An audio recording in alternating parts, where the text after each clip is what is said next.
चवर छतर तखत दे मालक धन धन साहब श्री गुरु ग्रंथ साहब सच्चे पातशाह जी की पावन पवित्र हजूरी च जुड़ बैठी गुरु रूप खालसा सत संगत जी। सब तो पहला सरबंस दानी अमृत के दाते धन धन साहिब श्री गुरु गोबिंद सिंह महाराज वालों बख्शी फतेह प्रवान करो। वाहिगुरु जी का खालसा वाहिगुरु जी की फतेह। समुचा गुरु खालसा पंथ नानक नाम लेवा सिख संगत दीन दुनिया दे वाली धन धन साहिब श्री गुरु तेग बहादुर साहिब सच्चे पातशाह जी का 400 साला प्रकाश पुरब शताब्दी के रूप दे विच मनाउण जा रही है। बेशक बड़े समागम 1 मई 2021 नूं गुरुद्वारा गुरु के महल साहब जिथे धन धन साहिब श्री गुरु तेग बहादुर साहब जी का प्रकाश होया मनाए जाने।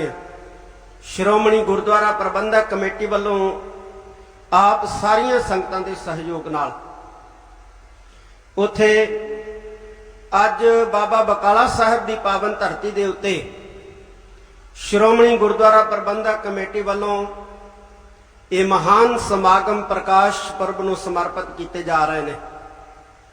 क्योंकि जिवें दस्सिया गया कि बहुत लंबा समा 5 भौतिक तन दे विच विचरदे हां धन गुरु तेग बहादुर साहिब सच्चे पातशाह जी ने बाबा बकाला साहब की धरती के उत्ते बतीत किया सी।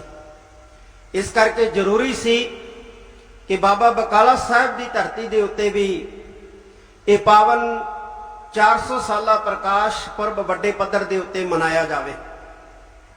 इस प्रकाश पुरब नूं मनाउंदिआं श्रोमणी गुरुद्वारा प्रबंधक कमेटी वालों 1 महीना पहला इस महान पावन पवित्र स्थान उत्ते पाठ बोध समागम प्रारंभ किए सन जिन्हां दी समाप्ति की गई है। वखरे वखरे पिंडां कस्बां शहरां दे विच सिख संगतां ने सहज पाठ किए। आप उन्हां दी समाप्ति भी इस स्थान के उत्ते रल मिल के संगतां ने की है। श्रोमणी गुरुद्वारा प्रबंधक कमेटी ने सारे सहयोग प्रबंध किए ने। मैं धन गुरु तेग बहादुर साहिब सच्चे पातशाह के प्रकाश पुरब दियां जिथे आप सारिया संगतां नूं बधाई देना उत्थे श्रोमणी गुरुद्वारा प्रबंधक कमेटी का भी धन्नवाद करदा जो विशेष उपरालियां राहीं इस पर्व नूं मनाउण दा यतन कर रही। धन गुरु तेग बहादुर साहिब सच्चे पातशाह का प्रकाश श्री अमृतसर साहब की पावन धरती के उत्ते होया है। 10 गुरु साहिबाना दे विचों धन गुरु तेग बहादुर साहिब सच्चे पातशाह का प्रकाश अमृतसर साहब होया है। धन गुरु तेग बहादुर साहिब महाराज की बाणी जिथे सानू महान उपदेश दिंदी है महान सिक्ख्या दिंदी है उथे धन गुरु तेग बहादुर साहिब सच्चे पातशाह का समुचा जीवन साडे लई बहुत वड्डा प्रेरणा स्रोत है। ते उन्हां दी शहादत संसार दे विच विलखण ते अदुੱਤੀ शहादत है। ते जदों असीं धन गुरु तेग बहादुर साहिब सच्चे पातशाह की शहादत का इतिहास पढ़ते हैं ते पता लगता है कि उस वेले दा दिल्ली का हुक्मरान औरंगजेब मन दे विच ये धार चुका सी कि मैं हिंदुस्तान की धरती नूं दारुल इस्लाम दे विच तब्दील करना है। भाव की है कि इत्थे कोई भी बशिंदा कोई भी निवासी वो गैर मुसलमान नहीं रहना चाहिए। सारे मुसलमान होने चाहिए ने। अपने इस सुपने नूं पूरा करने वास्ते उन्हें अपने अधीन जिहड़े सूबेदार सन अहलकार सन उन्होंने पत्र जारी किए ते उस पत्रां दे विच उन्हें हदायत की कि इस हिंदुस्तान के अंदर जिन्ने भी विद्वान ने गैर मुसलमान उन्होंने मुसलमान बनाया जाए। जिन्ने भी सूरबीर योधे बली पुरख ने, कोई साधु पुरख ने, उन्होंने सबना नूं मुसलमान बनाया जाए। क्योंकि जो विद्वान मुसलमान बन गए, बड़े बड़े जरवाने सूरबीर योधे मुसलमान बन गए, ते आम लोगों का मुसलमान बनना जिहड़ा है वो सौखा हो जाएगा, आसान हो जाएगा। ये जबरी धर्म परिवर्तन से धन गुरु तेग बहादुर साहब सच्चे पातशाह नूं ये परवान नहीं सी। जबरी धर्म परिवर्तन के खिलाफ मनुखी हकों की राखी लई धन गुरु तेग बहादुर साहब सच्चे पातशाह की शहादत हुई है। साध संगत जी, जदों असीं अजोके समय अंदर झात मारते हैं ते अज भी हुक्मरान जिहड़े है वो इस हिंदुस्तान की धरती नूं एक कौम का राष्ट्र बनाउणा लोचदे ने। उस वेले औरंगजेब इस पूरे हिंदुस्तान नूं पूरी एक कौम का देश बनाउणा लोचदा सी ते उस वक्त औरंगजेब का सुपना भी पूरा नहीं होया। 90 साल की उम्र बतीत करके वो संसार तो तुर गया ते अज भी ये सुपना पूरा नहीं होना है। क्यों? क्योंकि भारत जिहड़ा है ये शुरू तो ही विभिन्नतावां वाला देश रहा है। ये एक ऐसी धरती है जिथे वखरे वखरे धर्मां नूं मनण वाले, वखरियां वखरियां मानतावां नूं प्रवान करन वाले, वखरे वखरे मजहबां नूं मनण वाले, रीति रिवाजां नूं करन वाले, वखरियां वखरियां भाषावां बोलण वाले लोग जिहड़े आ वो रहिंदे आ। जदों भी इस हिंदुस्तान रूपी बाग नूं एक रंग दे विच रंगण दा यतन होया, उस वेले इस हिंदुस्तान का बहुत बड़ा नुकसान होया। धन गुरु तेग बहादुर साहब सच्चे पातशाह के समय भी इस हिंदुस्तान नूं एक रंग दे विच रंगण दा यतन जिहड़ा सी वो होया सी। धन गुरु तेग बहादुर साहब महाराज की शहादत हुई, एक शहादत नहीं हुई, उस तो बाद शहादतां दा एक लंबा जिहड़ा सी सिलसिला चल पिया।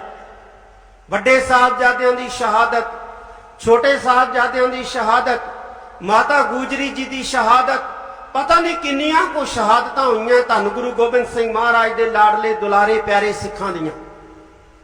ये सारियां शहादतां दा ये नतीजा निकलिया कि जेड़ा औरंगजेब ते औरंगजेब दे वारस इस हिंदुस्तान की धरती नूं एक रंग दे विच रंगना चाहुंदे सन, वो आप खत्म हो गए। लेकिन हिंदुस्तान के अंदर अनेकता दे विच एकता जिहड़ी सी वो बरकरार रही। इस अनेकता दे विच एकता बरकरार रखण दा जिहड़ा सिरा है वो साडे महान सतगुरु धन गुरु तेग बहादुर साहब सच्चे पातशाह नूं जांदा है। साध संगत जी, जिन्हां दा असीं प्रकाश पुरब मना रहे।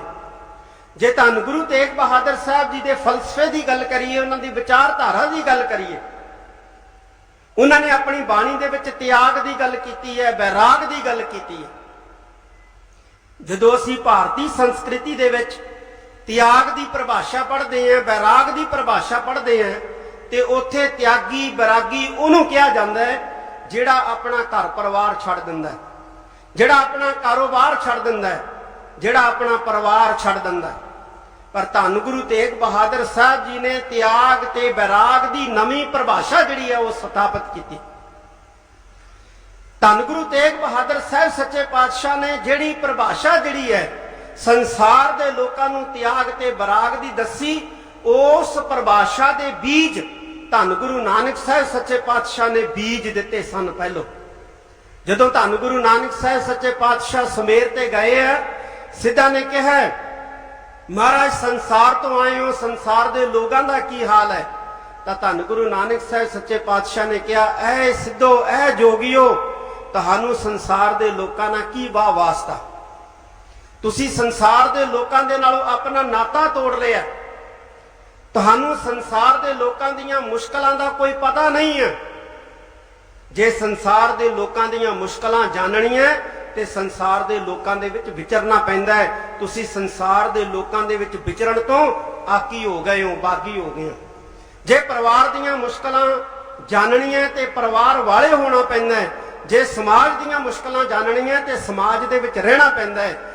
इस करके तुहानू अधिकार नहीं है हुण समाज की चिंता करन दा। तां उन्होंने कहा कि महाराज संसार च रहिंदे आ, परिवार च रहिंदे आ, वाहिगुरु की बंदगी नहीं की जा सकती, भगती नहीं की जा सकती, तो गुरु नानक साहब महाराज ने कहा यह भी तुहाडा वहम है। संसार दे विच रहिंदियां भगती की जा सकती है, बंदगी की जा सकती है, वाहिगुरु नूं पाया जा सकता है। कहंदे जी ये तो मोम के दंदां नाल लोहा चबाउण वाली गल है। मैण के दंत क्यों खाइए सार, मोम के दंदां नाल लोहा भला किवें चबाया जा सकता है? तो गुरु नानक साहब महाराज ने कहा चबाया जा सकता है। जैसे जल में कमल निरालम मुरगाई ने साणे दा बचन धन गुरु नानक साहब महाराज ने कहा, जिवें मुरगाबी पानी च चुभी मारन तो बाद सुक्की निकलती है, जिवें कमल का फुल चिक्कड़ च उगण तो बाद भी जिहड़ा है वह चिक्कड़ तो रहत रहिंदा है, इवें संसार दे विच संसार च रहिंदियां गुरसिख जिहड़ा है, सिख जिहड़ा है वो त्यागी भी हो सकता है, बैरागी भी हो सकता है। ऐसे त्याग की गल, ऐसे बैराग की गल धन गुरु तेग बहादुर साहिब सच्चे पातशाह ने अपनी बाणी दे विच कीती। साध संगत जी, धन गुरु तेग बहादुर साहब महाराज ने एक अकाल पुरख की बंदगी का उपदेश दिता। जिथे एक अकाल पुरख की बंदगी का उपदेश दिता, उथे संसार की नाशवानता भी जिहड़ा वो दर्शाया। जो धन गुरु तेग बहादुर साहब महाराज कहते हैं ना, जग रचना सब झूठ है जान ले हो रे मीठ, ये संसार की रचना जिहड़ी है झूठ है।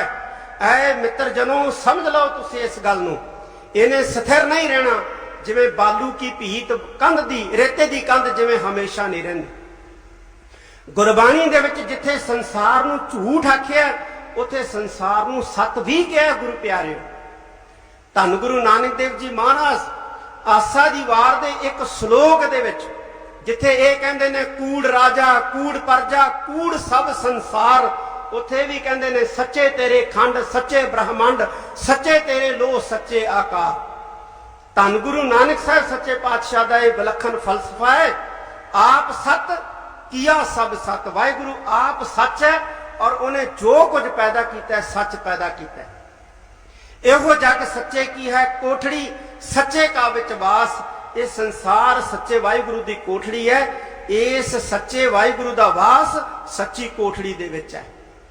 तो इस एक फलसफा साडा जिहड़ा संसार नूं नाशवान भी कहंदा है, संसार नूं सत भी कहंदा है। संसार सत कदों है? संसार प्रेजेंट दे विच सत है। ते संसार नाशवान कदों है? संसार फ्यूचर दे विच भविख दे विच नाशवान है। कोई बंदा साडे सामने खड़ा है, असीं उहदे तो मुनकर नहीं हो सकते कि साडे सामने वो खड़ा नहीं है। सानू मनना पएगा कि यह बंदा हाँ वाकई साडे सामने खड़ा है, ये सच है। पर एक सैकंड बाद, एक मिनट बाद, एक घंटे बाद वो होवेगा या नहीं होवेगा, यदि कोई गारंटी नहीं है। इस करके बंदा जिहड़ा है वो झूठा भी है। सच्चा इस करके है क्योंकि प्रेजेंट दे विच साडे सामने है, झूठा इस करके है क्योंकि भविख दे विच ओदी होंद जिहड़ी है वो स्थाई नहीं है, वो कुछ वक्त लई है। इसे तरह जो धन गुरु तेग बहादुर साहब महाराज कहते हैं जग रचना सब झूठ है जान ले हो रे मीत, तो महाराज समझाते हैं कि जगत की रचना जिहड़ी है ये झूठी है। ऐ मित्र जनो समझ लो, इन्हें खत्म होना है। कदों खत्म होना है? ये परमेश्वर दे वस है, ये वाहिगुरु के हुक्म च है, पर यह खत्म होने वाला है। इस करके उस करतार की बंदगी, वाहिगुरु की बंदगी भगती नाल चित जिहड़ा है उस संसार के कार विहार करदियां जोड़ना चाहिए। यह धन गुरु तेग बहादुर साहब महाराज का फलसफा सानू सिखाउंदा है। उन्हां दी शहादत सानू सिखाउंदी है, उन्हां दी विचारधारा सानू सिखाउंदी है और उन्हां दा समुच्चा जीवन ही सानू सिखाउंदा है। इसे कारण असी सारा संसार, सारे संसार दा सिख जगत धन गुरु तेग बहादुर साहब सच्चे पातशाह नू याद कर रहे हैं। वो करना भी चाहिए गुरु प्यारियों, सबना नू करना चाहिए। क्यों? क्योंकि धन गुरु तेग बहादुर साहब जी की जिहड़ी शहादत है वो किसी एक कौम मजहब वास्ते नहीं हुई है। धन गुरु तेग बहादुर साहब की शहादत जिहड़ी है वो समुची मनुखता वास्ते हुई है, समुची मनुखता के अधिकारां वास्ते हुई है, जबरी धर्म परिवर्तन के खिलाफ हुई है। इसे कारण सिंह साहब ज्ञानी मान सिंह जी भी दस रहे सन ना कि कवि सेनापति ने लिखे है सगल सृष्ट पै टाकी चादर। धन गुरु तेग बहादुर साहब जी की शहादत ने ਸਾਰੀ ਸ੍ਰਿਸ਼ਟੀ ਦੇ ਉੱਤੇ ਚਾਦਰ ਪਾਈ ਹੈ। ਚਾਦਰ ਪਾਉਣ ਦਾ ਮਤਲਬ ਕਿ ਇੱਜ਼ਤ ਨੂੰ ਢਕਿਆ, ਪੱਤ ਨੂੰ ਢਕਿਆ, ਮਨੁੱਖਤਾ ਦੀ ਪੱਤ ਨੂੰ ਢਕਿਆ, ਮਾਨਵਤਾ ਦੀ ਪੱਤ ਨੂੰ ਢਕਿਆ ਹੈ। ਮੈਂ ਜਿੱਥੇ ਆਪ ਸਾਰੀ ਸੰਗਤ ਦਾ ਧੰਨਵਾਦ ਕਰਦਾ ਕਿ ਆਪ ਜੀ ਨੇ ਇਹਨਾਂ ਸ਼ਤਾਬਦੀ ਸਮਾਗਮਾਂ ਦੇ ਵਿੱਚ ਸ਼ਮੂਲੀਅਤ ਕੀਤੀ ਹੈ। ਸਾਡੇ ਬਹੁਤ ਹੀ ਸਤਿਕਾਰਯੋਗ ਮਾਨਯੋਗ ਸਿੰਘ ਸਾਹਿਬ ਗਿਆਨੀ ਜਗਤਾਰ ਸਿੰਘ ਜੀ, ਮੁੱਖ ਗ੍ਰੰਥੀ ਸੱਚਖੰਡ ਸ੍ਰੀ ਹਰਿਮੰਦਰ ਸਾਹਿਬ ਜੀ, ਜੋ ਸਰਵੋਪਰੀ ਨੇ, ਉਹ ਸੰਗਤ ਦੇ ਵਿੱਚ ਸੁਭਾਈਮਾਨ ਨੇ। ਬੀਬੀ ਜਗੀਰ ਕੌਰ ਜੀ ਜੋ ਪ੍ਰਧਾਨ ਨੇ ਸ਼੍ਰੋਮਣੀ ਗੁਰਦੁਆਰਾ ਪ੍ਰਬੰਧਕ ਕਮੇਟੀ ਦੇ, ਸਾਡੇ ਸਤਿਕਾਰਯੋਗ ਸ਼੍ਰੋਮਣੀ ਗੁਰਦੁਆਰਾ ਪ੍ਰਬੰਧਕ ਕਮੇਟੀ ਦੇ ਅਹੁਦੇਦਾਰ ਸਾਹਿਬਾਨ, ਮੈਂਬਰ ਸਾਹਿਬਾਨ ਸਾਰੇ ਹੀ ਮੰਚ ਦੇ ਉੱਤੇ ਹਾਜ਼ਰ ਨੇ। ਮੈਂ ਸਾਰਿਆਂ ਦਾ ਹੀ ਤਹਿ ਦਿਲੋਂ ਧੰਨਵਾਦ ਕਰਦਾ ਕਿ ਸਭਨਾਂ ਨੇ ਜਿਹੜਾ ਹੈ ਉਹ ਉਪਰਾਲਾ ਕੀਤਾ ਹੈ, ਯਤਨ ਕੀਤੇ ਆ। ਔਰ ਖਾਸ ਤੌਰ ਤੇ ਮੇਰੀ ਪ੍ਰਚਾਰਕ ਸ਼੍ਰੇਣੀ, ਭਾਵੇਂ ਉਹ ਸ਼੍ਰੋਮਣੀ ਗੁਰਦੁਆਰਾ ਪ੍ਰਬੰਧਕ ਕਮੇਟੀ ਦੇ ਅਧੀਨ ਸੇਵਾਵਾਂ ਨਿਭਾ ਰਹੀ ਹੈ, ਭਾਵੇਂ ਉਹ ਬਾਹਰ ਨਿਭਾ ਰਹੀ ਹੈ, ਧੰਨ ਗੁਰੂ ਤੇਗ ਬਹਾਦਰ ਸਾਹਿਬ ਸੱਚੇ ਪਾਤਸ਼ਾਹ ਦੀ ਸ਼ਹਾਦਤ, ਉਹਨਾਂ ਦੇ ਜੀਵਨ ਵਰਤਾਂਤ ਤੇ ਉਹਨਾਂ ਦੇ ਵਿਚਾਰਧਾਰਾ ਨੂੰ ਘਰ ਘਰ ਦੇ ਵਿੱਚ ਪਹੁੰਚਾਉਣ ਦਾ ਯਤਨ ਕਰੇ। ਔਰ ਮੈਂ ਸ਼੍ਰੋਮਣੀ ਗੁਰਦੁਆਰਾ ਪ੍ਰਬੰਧਕ ਕਮੇਟੀ ਦੇ ਸਤਿਕਾਰਯੋਗ ਸਾਰੇ ਪ੍ਰਚਾਰਕ ਸਾਹਿਬਾਨ ਦਾ ਤਹਿ ਦਿਲੋਂ ਸ਼ੁਕਰੀਆ ਅਦਾ ਕਰਦਾ ਕਿ ਉਹਨਾਂ ਨੇ ਇਸ ਸ਼ਤਾਬਦੀ ਨੂੰ ਮਨਾਉਣ ਦੇ ਲਈ ਸ਼੍ਰੋਮਣੀ ਗੁਰਦੁਆਰਾ ਪ੍ਰਬੰਧਕ ਕਮੇਟੀ ਦੇ ਆਦੇਸ਼ਾਂ ਦੇ ਉੱਤੇ ਆਪਣਾ ਪੂਰਾ ਟਿੱਲ ਲਾਇਆ ਹੋਇਆ ਹੈ, ਯਤਨ ਕਰ ਰਹੇ ਨੇ।